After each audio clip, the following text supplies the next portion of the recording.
जब सत्ता की ताकत के सामने सवाल कमजोर पड़ जाए तो आवाज बुलंद करनी पड़ती है। बोल कि लब आजाद है तेरे। न्यूज क्लिक पर मेरे साथ।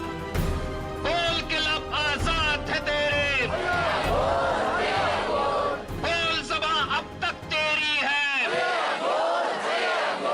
नमस्कार, न्यूज क्लिक पर मैं अभिसार शर्मा आपके सामने गैंगस्टर विकास दुबे की गिरफ्तारी या सरेंडर होने पर सबसे बड़ी पड़ताल ला रहा हूं। और मैं आपको बता दूं, मेरे साथ तीन खास मेहमान भी जुड़ेंगे। हमारे साथ उत्तर प्रदेश के farmer ADG doctor Vikram Singh होंगे, साथ ही कांग्रेस की तरफ से पंखुड़ी पाठक और समाजवादी पार्टी की तरफ से मेरे साथ होंगे अनुराग भदौरिया।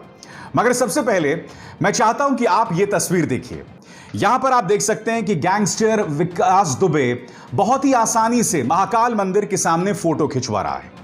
दरअसल यह फोटो एक करारा तमाचा है उत्तर प्रदेश पुलिस के मुंह पर कि किस तरह से आसानी से यह शख्स कानपुर में 2 दिन रहता है, उसके बाद वो फरीदाबाद जाता है कथित तौर पर करीब 500 किलोमीटर सफर तय करके, और उसके बाद वहां से वो 800 किलोमीटर का सफर तय करके उज्जैन आता है और उज्जैन में महाकाल मंदिर के दर्शन करने के लिए घुसता है और इस तरह से फोटो अपॉर्चुनिटी करता है।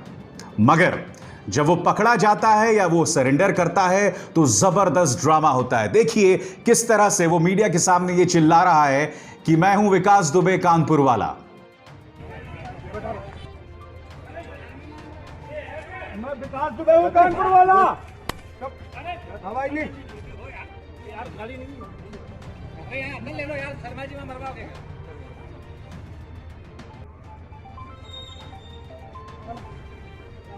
चलो ले लो, अंदर ही ले लो यार। जी हां, पुलिस ने एक तमाचा भी पीछे रसीद कर दिया। काश उत्तर प्रदेश पुलिस या पुलिस ने इस तरह के कड़े तेवर उस वक्त अपनाए होते जब इस शख्स की दबंगई चल रही थी। क्या यह सरेंडर था या गिरफ्तारी थी? मैं चाहूंगा कि आप यह वीडियो देखिए जिसमें वो बहुत ही प्यार से बाहर चलकर आ रहा है। इस वीडियो को देखिए और आप खुद इस बात का जवाब दीजिए कि क्या इसे गिरफ्तार किया गया है या इसने सरेंडर किया है। एक अपराधी जिसने 8 पुलिस वालों को मार दिया, वो इतनी आसानी से चलते हुए बाहर आ रहा है मानो कोई वीआईपी हो। क्या इस तस्वीर का कोई जवाब है वहां की सरकार के पास? और शिवराज सिंह चौहान इस ट्वीट में क्या कहते हैं कि मैं उज्जैन पुलिस को बधाई देता हूं। अभी तो यह भी स्पष्ट नहीं होता हुआ है कि उसने आत्मसमर्पण किया या फिर उसे आपने अरेस्ट किया है। मैं आपको बता दूं कि लखन यादव जो कि वहां पर गार्ड थे, उन्होंने क्या कहा, आपके सामने उनका यह बयान। कैसे हम लोगों को पता चला, पहले तो हमने विकास दुबे का जो फोटो देख रखा था हम लोगों ने, तो हम लोगों को लगा यहाँ महाकाल के दर्शन करने आया। 2 घंटे तक पहले हमने इंक्वायरी किया, उसके हमारे डिपार्टमेंट के अधिकारी को बताया, हम लोगों ने पुलिस कस्टडी को बताया, अभी इंक्वायरी चल रही है। कितने बजे आ गया था यहाँ? ये 7 बजे के लगभग आया। कोई पीछे वाले गेट से आने की कोशिश की उसने, तो हम लोगों ने देखते हुए उसको संदिग्ध मानते हुए। दर्शन कर चुका था क्या वो? नहीं, दर्शन करने जा रहा था। हम लोगों ने सीसीटीवी देखते हुए उसको 2 घंटे तक इंक्वायरी किया। कौन कौन था आपके साथ? हमारे सिक्योरिटी टीम 8 लोग थे, हम सब लोग देखते हुए हम लोगों ने। वो अकेला ही था जी? वो अकेला ही था? जी हाँ, वो 2-3 लोग थे पर शायद पता नहीं चल पाया, अकेला पकड़ में आया। 4 व्हीलर से उनको पकड़ के कहा? अभी पुलिस कस्टडी में रखा गया है, उन लोगों की इंक्वायरी की जा रही है, अभी देखते हैं क्या होता है। मध्य प्रदेश के गृह मंत्री नरोत्तम मिश्र भी सामने आए और उन्होंने अपनी बात रखी। बड़ा हो, हमारी पुलिस छोड़ती नहीं है किसी को भी, और विकास को भी पकड़ा है और गिरफ्तार कर लिया है, हमारी कस्टडी में है वो। सर क्या खबर मिली, कैसे ये पूरा ऑपरेशन हुआ? अब इंटेलिजेंस की बातें सीधी नहीं बताना चाहिए अभी, फिलहाल उसके मर्म तक पहुंचने के बाद बताएंगे। मैं अभी सिर्फ इतना बता रहा हूं कि हमने गिरफ्तार किया है, हमारी कस्टडी में है। हालांकि मैं आपको बता दूं कि नरोत्तम मिश्र पर कांग्रेस ने सीधा हमला बोलना शुरू कर दिया है। आप देखिए दलित कांग्रेस का ये ट्वीट, इसमें वो बता रहे हैं कि दरअसल नरोत्तम मिश्र लोकसभा में कानपुर जो है वो उनके जिम्मे था। तो कहीं ना कहीं विकास दुबे जो कि कानपुर का रहने वाला है और नरोत्तम मिश्र, दोनों के बीच में लिंक कायम करने की कोशिश कांग्रेस कर रही है, जिसके फिलहाल कोई प्रमाण मौजूद नहीं है। मगर जैसा कि मैंने आपसे कहा कि अभी भी ये तमाम सवालात हैं जिनके जवाब दिए जाने बाकी हैं, और वो सवाल मैं आपके सामने सिलसिलेवार तरीके से रख रहा हूं। सवाल नंबर 1, पूर्व एसएसपी आनंद देव तिवारी की नरमी क्योंकि देवेंद्र मिश्र ने उनको खत लिखा, उन पर कोई एक्शन नहीं लिया। बाद में एसटीएफ का इंचार्ज आनंद देव तिवारी को बना दिया गया। मीडिया में जब थोड़ा हल्ला होता है, सोशल मीडिया में जब हल्ला होता है, तो फिर इन्हें पद से हटा दिया जाता है। आखिर ये शख्स देवेंद्र मिश्रा पर की लेटर पर कार्रवाई क्यों नहीं कर रहा था? इस पर नरमी क्यों? मुद्दा नंबर 2, नौकरशाहों के रिश्तेदारों के साथ विकास दुबे के खजांची जय वाजपेयी की तस्वीरें। हम ये नहीं कहते कि इससे गुनाह साबित हो जाता है, मगर यह शख्स आसानी से, चाहे अनंत देव तिवारी फॉर्मर एसएसपी हों या फिर कई बड़े बड़े नौकरशाह हों, उनके साथ तस्वीरें कैसे खिंचवा रहा था? इतनी आसानी से आखिर यह शख्स राज्य पार कैसे कर रहा था? कानपुर में 2 दिन रहा, उसके बाद वो हरियाणा गया और हरियाणा से फिर मध्य प्रदेश। और दिलचस्प बात क्या है, आपने देखा होगा जिन जिन जगहों पर गया ये कथित तौर पर, ये तमाम जगह बीजेपी शासित राज्य थे। क्योंकि अगर आप इस वक्त भारत के मानचित्र पर यूपी का जो पूरा प्लेसमेंट देखें तो उसकी झारखंड के साथ सीमा है, उसकी राजस्थान के साथ सीमा है, छत्तीसगढ़ के साथ सीमा है, मगर ये शख्स जो है वो सिर्फ भारतीय जनता पार्टी के राज्यों में जा रहा था। सवाल यह भी उठता है कि बताया जा रहा था कि वो साइकिल से भागा था खेतों के बीच से होते हुए। 2 दिन तक कानपुर देहात में आखिर कैसे रह रहा था? और यही नहीं, तस्वीरें इस तरह से सामने उभर कर आई थी कि वो कैसे राज कचौरी जो है फरीदाबाद में खा रहा था। अहम सवाल आपके सामने, अगर Uttar Pradesh police high alert में थी तो ये एनसीआर से यूपी में दाखिल होकर मध्य प्रदेश कैसे पहुंच गया? बताइए। इस वक्त तो कोरोना संकट को लेकर वैसे ही पुलिस जो है वो हर जगह सख्ती बरत रही है, तो फिर ये फरीदाबाद से उत्तर प्रदेश और उत्तर प्रदेश से मध्य प्रदेश कैसे पहुंच गया? अब मैं आपको यह बताना चाहता हूं कि इस मुद्दे पर कांग्रेस और समाजवादी पार्टी दोनों ने अपने तल्ख तेवर अपना लिए हैं। समाजवादी पार्टी के नेता अनुराग बधौरिया का क्या कहना है, ये सुनते हैं। कितनी आसानी से विकास दुबे ने, अपराधी विकास दुबे ने उज्जैन में जाके मंदिर में सरेंडर कर दिया और हाथ मलते रह गए पुलिस वाले और उत्तर प्रदेश की सरकार हाथ मलती रह गई। ये तमाचा है आपके ऊपर में।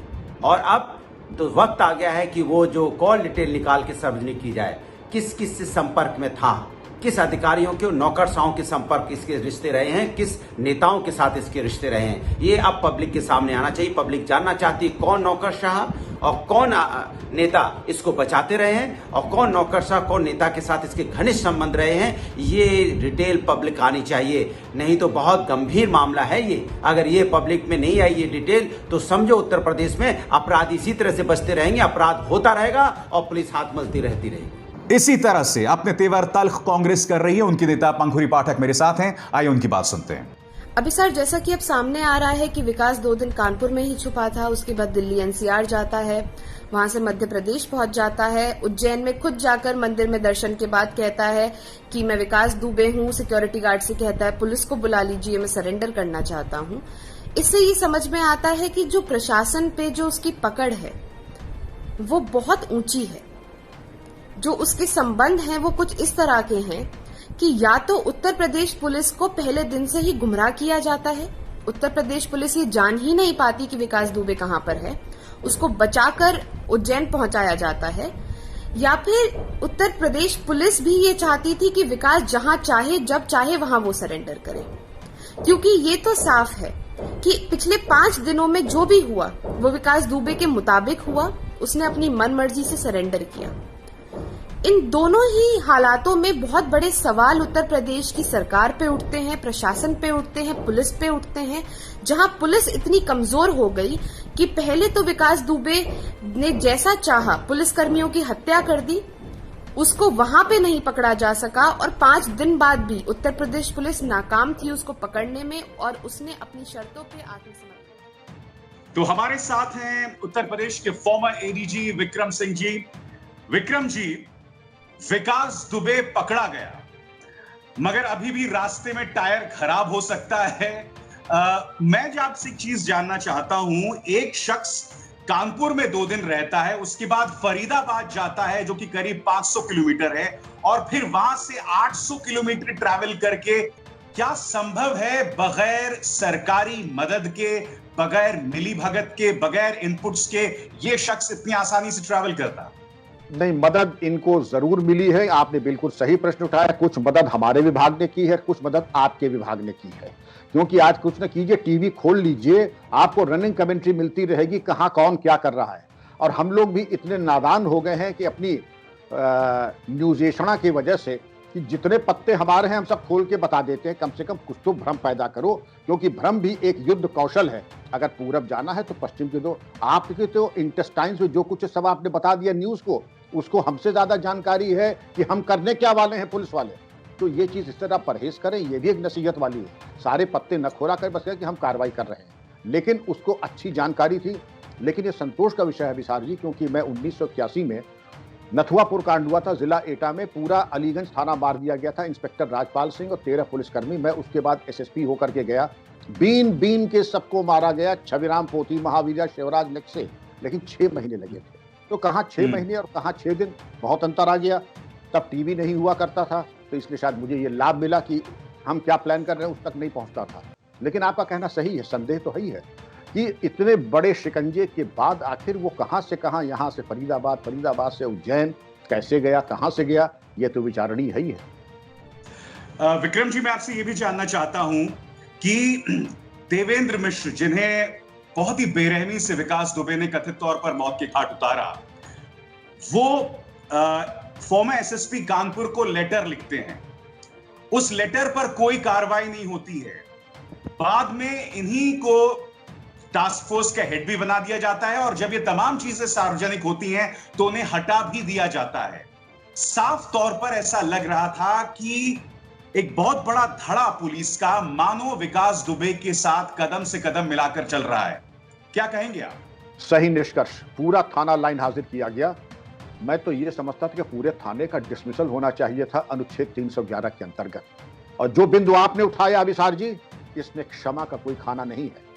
मेरा पुत्र, मेरा सगा भाई, मेरे पूज्य पिताजी भी अगर होंगे तो उनका वही स्थान होगा जो मुलजिम का होता है। इसमें दोस्ती नहीं चलती है, क्योंकि हम एक काम के लिए यहाँ आए हैं, और वो काम है कानून का निष्पक्ष अनुपालन।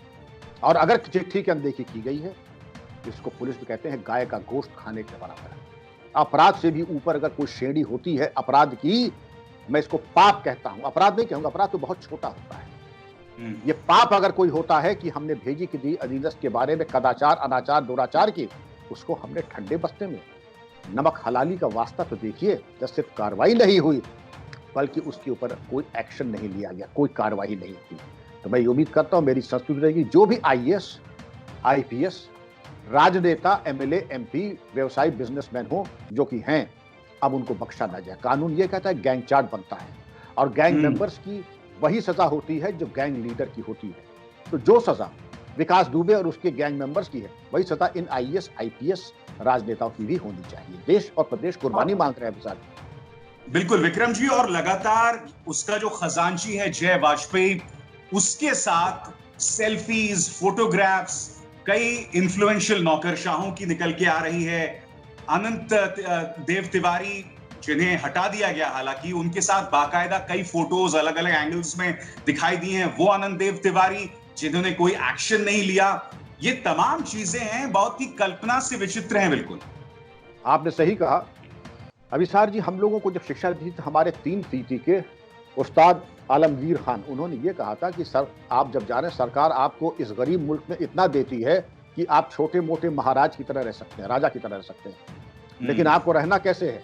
जैसे ब्राह्मण की विधवा गांव में रहती है, किसी से न मिलना न जुलना, किसी से न तोहफे देना, न किसी से तोहफे लेना, न किसी के यहाँ आना, न किसी के यहाँ जाना। ये एक हेड कांस्टेबल अशिक्षित अंगूठा था, वो उसने हमको ये शिक्षा दी, बड़ी कीमती शिक्षा थी। आपको क्या मजबूरी थी गले में बांट? लेकिन सब कहीं कहते हैं साहब मैं तो सार्वजनिक पद पे, कोई आके सेल्फी ले तो मैं मना कर दीजिए। जब तक आप किसी को 10 साल से नहीं जानते हैं, उससे सामान्य शिष्टाचार, पारिवारिक संबंध और सेल्फी लेने का कष्ट जहमत न करें। किसके पेट में क्या है, ये फिर आगे बहुत महंगा पड़ेगा।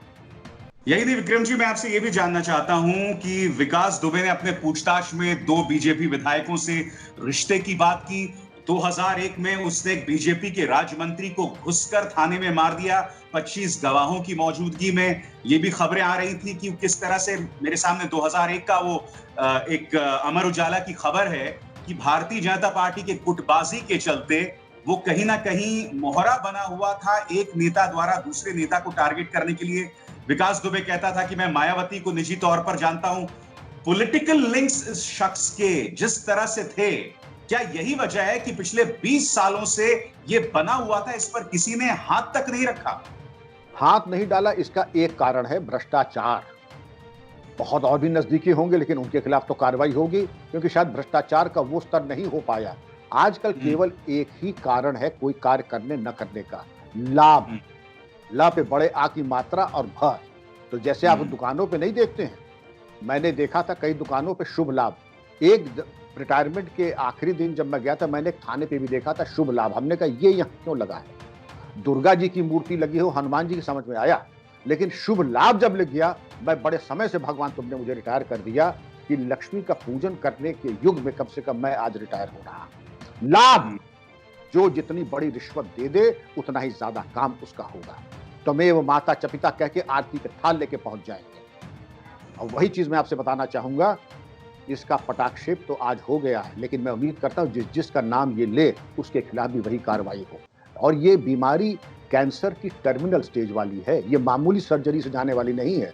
जो हर ब्लॉक प्रमुख में, हर ब्लॉक में और हर पंचायत में इस तरीके के अराजक तत्व हैं, उनके खिलाफ कब कार्रवाई होगी? ठीक है, इनके केस में तो शिशुपाल के 99 गुनाह महाकाल ने, भगवान नारायण ने माफ कर दिए थे। 100वें गुनाह के ऊपर उनका काम तमाम हो गया। उम्मीद करता हूं कि इनका भी अब हिसाब किताब, बही खाते का हिसाब का समय आ गया है। आखिरी सवाल, क्या आप मानते हैं कि जो वादा मुख्यमंत्री योगी आदित्यनाथ ने माफिया मुक्त करने का किया था उत्तर प्रदेश से, वो पूरी तरह से बेमानी दिखाई दे रहा है? क्योंकि देखिए ना, माफिया मुक्त है उत्तर प्रदेश, और सबसे दुख की बात ये 60 गांठ जिस तरह से नौकरशाहों, राजनेताओं तमाम इससे दिखाई दे रही हैं। तो ये माफिया मुक्त होने का दावा कितना हल्का, कितना जिसे कहते हैं खोखला दिखाई दे रहा है? आपके सवाल के दो प्रश्न हैं, भाग हैं। योगी आदित्यनाथ जी बजाते खुद निहायत नेक, ईमानदार और साधु प्रवृत्ति के हैं। दुर्भाग्य से उनके इर्द गिर्द जो लोग हैं वो दिखाई तो पड़ते हैं सफेद पोश, लेकिन उसको कहते हैं ना, वुल्फ इन शीप्स क्लोथिंग, वो भेड़िए हैं। योगी जी के आदेश को फेल करने के लिए उन्होंने कोई कोर कसर छोड़ी नहीं। योगी जी का कोई आदेश अगर उसका पालन होता तो लखनऊ में नाक के नीचे सरेआम दंगे गुंडई होती। नोएडा से लेकर के जो हमारे शोकेसेस हैं वहां गुंडई होती, जबरन जमीन वसूल कब्जा किए जाते, जबरन ठेके लिए जाते।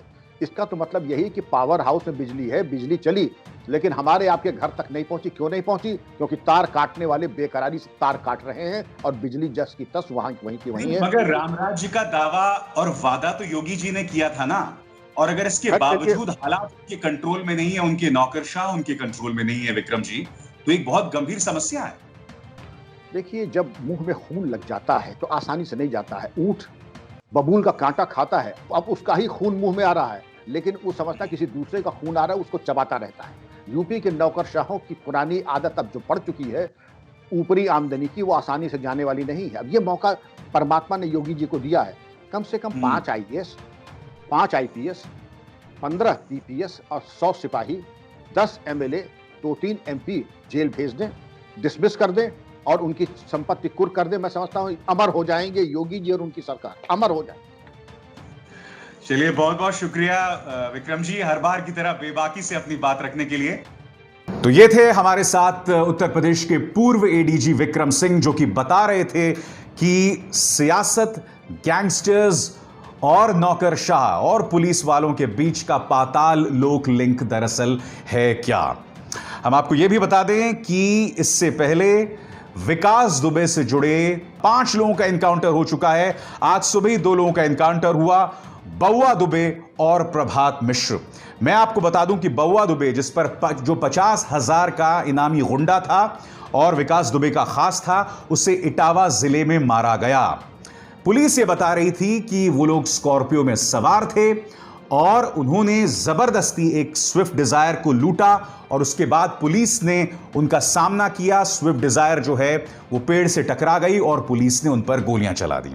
यही नहीं, आपके सामने प्रभात मिश्र, इसकी तस्वीर, इसे फरीदाबाद में गिरफ्तार किया गया था और पुलिस का क्या कहना मैं आपको बताता हूं। पुलिस का यह कहना है कि उनका टायर पंक्चर हो गया था और इस आदमी ने एक पिस्तौल खींची और भागने में कामयाब हुआ। पुलिस ने उसे चुनौती दी और फिर उसे गोली मार दी गई। मैं सवाल पूछना चाहता हूं, एक शख्स जो डॉन विकास दुबे का साथी रहा है, क्या आप उन्हें हथकड़ियां नहीं लगाते? ये बगैर हथकड़ी के कैसे आप उसे ला रहे थे? और आपका टायर पंक्चर हुआ तो क्या किसी की निगाह इस शख्स पर नहीं थी? आज मैं यह सवाल भी करना चाहता हूं कि विकास दुबे से जुड़े 5 लोगों को मौत के घाट उतार दिया गया है। आखिर क्या जो तमाम लिंक्स थे विकास दुबे और राजनेताओं, विकास दुबे और नाकुरशाहों, विकास दुबे और पुलिस, उन तमाम लिंक्स को धीरे धीरे खत्म किया जा रहा है? क्या इन तमाम सवालों के जवाब हमें नहीं दिए जाने चाहिए? यही नहीं, अमर दुबे, जी हां, कुछ दिनों पहले इस शख्स को भी हमीरपुर जिले में मौत के घाट उतार दिया गया था। अब विकास दुबे जो है वो गिरफ्त में है और मैं उम्मीद करता हूं कि इसको लेकर सच सामने उभर कर आएगा, क्योंकि आप जानते हैं साल 2001 से इसके राजनीतिक रिश्ते थे। 2001 की इस खबर के मुताबिक उसके रिश्ते भारतीय जनता पार्टी नेता प्रेमलता कटियार से थे। प्रेमलता कटियार के बेटे की मदद इसने की थी। यही नहीं, इसने एक बीजेपी नेता को थाने में घुसकर गोली मारी थी जिनका नाम संतोष शुक्ल था। बाद में दावा भी करता रहा था आज से 2 साल पहले के एक इंटरव्यू में कि वो भारतीय जनता पार्टी के 2 विधायकों को जानता है। समाजवादी पार्टी से इसके रिश्ते की बात उभर कर सामने आती रही। यही नहीं, इसने यह भी दावा किया कि वो मायावती को जानता है। तो पिछले 20 सालों से अगर यह शख्स जिंदा था, अगर ये बना हुआ था सिस्टम के अंदर, तो स्वाभाविक सी बात है कि इसके पॉलिटिकल लिंक्स थे। मगर मुझे बहुत ज्यादा उम्मीदें नहीं है दोस्तों कि इन लिंक्स की जांच हो पाएगी। न्यूज क्लिक में बस इतना ही। मेरी आप सबसे अपील कि इस कार्यक्रम को ज्यादा से ज्यादा लोगों तक पहुंचाएं, इसे लाइक करें, शेयर करें और हमारे बेल आइकन को जरूर दबाएं ताकि जैसे मैं कोई शो करूं सीधे आपके मोबाइल फोन्स तक पहुंच जाए। नमस्कार।